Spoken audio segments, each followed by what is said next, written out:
Nepomniachtchi against Gelfand. So, very important game for Nepomniachtchi with 2.5 out of 6. Let me see.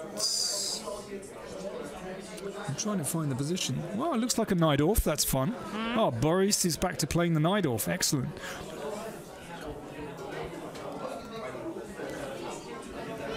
Okay. Rook D1. Well, very standard position, really. H5, interesting. Nepomniachtchi is playing very quickly, by the way. Wow, Rook H3. Now this is interesting. So he's transferring his rook to D3, I guess, or G3 possibly. Yeah, any of those squares. That's G3, a very interesting F3. choice, yeah. Okay, this is really unusual. Well, for Blitz, I think it just fits perfectly. And maybe not just for Blitz. G6. It's okay, Boris is just keeping it calm. Rook H3, okay, nothing happened. Let's just play G6. I predict Rook F3. Because with that bishop on C4, seems to me that it might be nice to... So you won't take a look on F7. Yeah, it just reminds Black what the deal is. Well, I mean, Nepomniachtchi just generally is a very, very creative player. Comes up with some very interesting ideas. Yeah, we can see everything from his face also, if he likes the position or not, usually.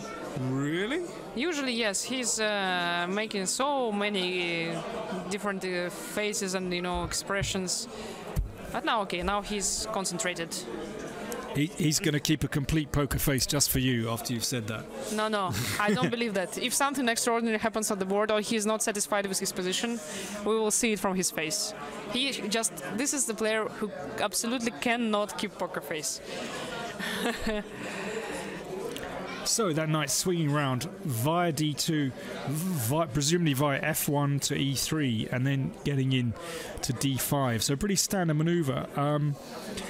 I mean, normally, I love playing the Najdorf variation, but I would prefer to have the white pieces here. I think that's the point, in this game, that Nepomniachtchi just played this original move, Rook H3, and now somehow Boris is forced to think what nuances it gives to the position, so he spends time. Because it's just an opening phase still, and already just 2 minutes for Boris. 1 extra minute for Nepomniachtchi. B5. Wow. B5. Well, when you're under pressure, you try to change the nature of the position, and that's what Boris has done. He stirred things up. With white king still in the middle, he's opened up that diagonal so the queen can come out. So he's fighting. I like it. I like it. So the king comes to G7, that rook can come over. C file and B file, A file are open. Well, who knows objectively, but I like this from Boris. This is very nice. Now, of course, with an extra pawn, he just wants to exchange this mighty king. Okay, but the big question is, what about queen takes B2? Is that a legal move? Is queen B2 legal? Or do you just get your queen trapped? Rook B1, maybe after queen that? Queen B2, yeah, but then rook A1. Rook A1. So this is the question. Can he take on B2? Now, what's Nepomniachtchi got? Will he play knight? Oh no, C2 is hanging. But fantastic practical play from Nepomniachtchi, because now it's just 1 minute for Gelfand, because again he had to think whether he can take on B2 or not. He's just forcing him to think all the time. Well, he must have seen something, but... Yeah, queen A5 he played, but you see... He bottled it. He bottled it. But you see 30 seconds were just gone after that. Sure. So it's I really like how Nepomniachtchi is conducting this game from the practical point of view. Bishop C6. Yeah, I mean, taking on B2 was a huge decision. I mean, maybe it lost, but I didn't see it. So Bishop C6. Well, now, what happens after Rook C8? He plays it and Queen B5. I thought he was going to sack his queen, take on B7, and because that's actually not so clear. But all right, this is an extra pawn. How much comp does black have? Well, not enough. Not enough. There we see the clock time. So down to 50 seconds for Gelfand, and, well, 2.5 minutes for Nepomniachtchi. Yeah, of course, black is getting his rook to the game. Well, I would say Nepomniachtchi is just better. He has an extra pawn, has more time, and now Gelfand should really work hard to save this game. Maybe I'm too harsh on my,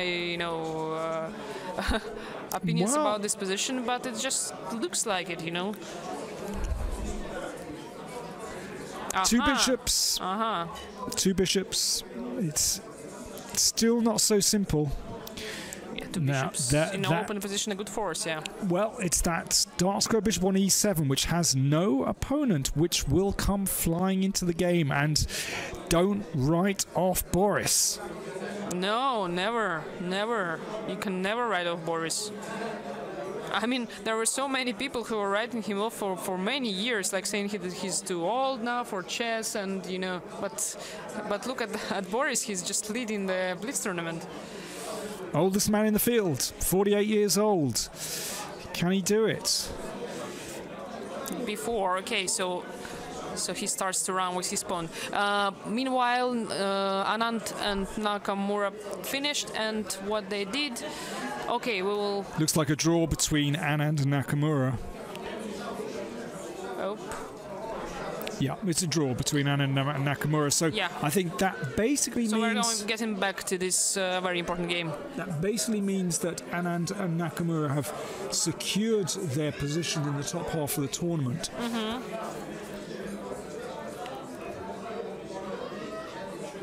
F7 coming under fire. There we go. Okay, now Nepomniachtchi starting to take control, and this is very difficult for Boris now. By the way, something very interesting happens in Swidler against Aparin, but we stay with this game because it's, well, the leader is playing, but... we'll switch to that in a second. Or but it would be nice, yes. Once the dust settles. Just one eye on this another game, which is also very interesting, but now just 20 seconds for Gelfand. 20 seconds. Well, okay. well, I think that black is really in trouble. Well, now the bishop has come back to e8. At least the black bishop can come to c5. Personally, I wouldn't have pushed that b-pawn yet. I think that was a mistake. I think he should have just shuffled forward with his king first. Now Boris has a slight chance. Objectively, he's lost. But he has a slight chance now. I think that was a mistake. A practical mistake from Nepomniachtchi. So now whatever happens, the next move is bishop c5, yeah? Rook b7, so, he wants... he just wants to occupy the b file, I guess.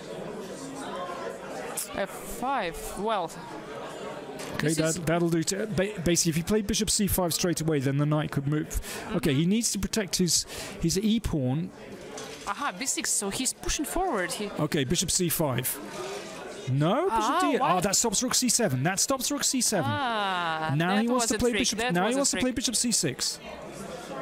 Now he plays bishop c6. Okay, but he's not letting him play bishop c6. Not yet. At least black took the pawn back, but now. Oh, now the pawn comes to b7, and it's over. Yeah.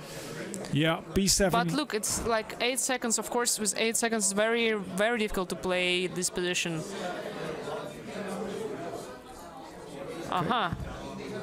4 seconds. Wow. Oh, wait a second. What is this? The king comes up to. Is it? No, he got away with it. He got away, but it was like almost mate, Oh my goodness. It was like almost mate. Well, this is extraordinary. If the king had moved up the board, then bishop on c7 would have... Somehow it's not clear again. No, he takes... No, it's all too clear. Takes here, and now it's not that clear, because, okay... No, it's winning for white. It's completely winning for white. Because the king will just go on the black squares. Exactly. Completely winning. All the pawns are on the squares of the bishop, which makes it very easy for white to convert this position.